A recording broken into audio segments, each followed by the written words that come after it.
Karma to Christ ministries आपका स्वागत करती है। आइए हम परमेश्वर के वचन पर चर्चा करें। आज का वार्तालाप का शीर्षक है अपने आप को भरना जारी रखें। आज के बाइबल छंद है कुलुसियों अध्याय 4 पद 2। प्रार्थना में लगे रहो और धन्यवाद के साथ उसमें जागृत रहो। तथा मरकुस अध्याय 14 पद 38। जागते और प्रार्थना करते रहो कि तुम परीक्षा में न पड़ो। आत्मा तो तैयार है पर शरीर दुर्बल है। क्या आपको लगता है कि शैतान आपके खिलाफ हमलों की योजना बनाने और यह सुनिश्चित करने से छुट्टी लेता है कि आप अपने जीवन में परमेश्वर के बुलावे में विफल रहें? कोई अधिकार नहीं? तो फिर आप ऐसा क्यों सोचते हैं कि आप अपनी ढालें लगाने और उसके सभी हमलों पर नजर रखने से एक लंबा ब्रेक ले सकते हैं? जब तक आप ईश्वर की उपस्थिति में समय नहीं बिताएंगे तब तक आप जीवन की दैनिक चुनौतियों का सामना नहीं कर पाएंगे। हमले प्रत्यक्ष नहीं होंगे क्योंकि उन्हें देखना और लड़ना आसान होगा। वे सूक्ष्म होंगे और आपके मन और भावनाओं में उत्पन्न होंगे। आपको आश्चर्य होने लगेगा कि क्या आपके सभी बलिदान, कड़ी मेहनत, संघर्ष और सेवा से किसी का भला हुआ है। आपका मन ईश्वर की शाश्वत महिमा की तलाश के बजाय संसार के अस्थायी सुखों से प्रलोभित होगा। जब आपकी स्थिति में सुधार होता नहीं दिख रहा तो सब कुछ व्यर्थ लग सकता है।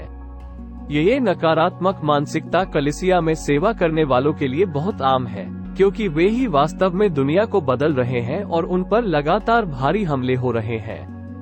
यदि आप अंदर से खोखला महसूस नहीं करना चाहते हैं तो प्रार्थना, अन्य विश्वासियों के साथ संगति और वचन पढ़ना आवश्यक है। केवल जब आप ईश्वर की उपस्थिति, प्रेम और वादों से भरना बंद कर देंगे और आराधना के अपने व्यक्तिगत समय को बंद कर देंगे तभी आप एक आसान लक्ष्य बन जाएंगे। जैक हेफोर्ड अपनी पुस्तक the power and the blessing में कहते हैं, मैं छुट्टियों पर गया था और मुझे इसकी जरूरत थी। समुद्र तट पर जाना आनंददायक था, लेकिन लगभग चौथे दिन मैंने पाया कि मैं अंदर से खालीपन महसूस कर रहा था।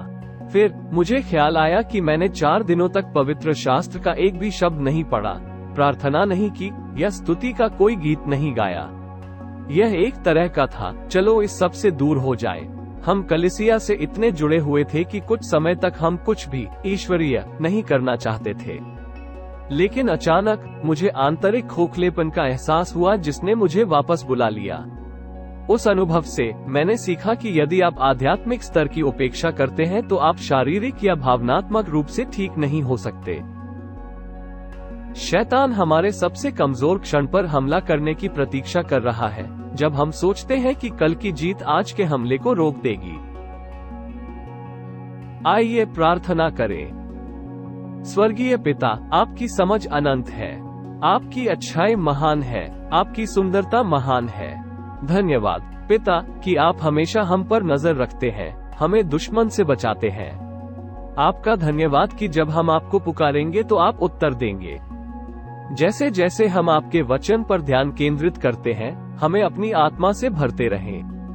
हम सतर्क रहने और शैतान के जाल में न फंसने के लिए आपकी मदद चाहते हैं। हमें आलसी बनने या ये सोचने के लिए क्षमा करें कि हम आपकी उपस्थिति में रहे बिना जीवित रह सकते हैं।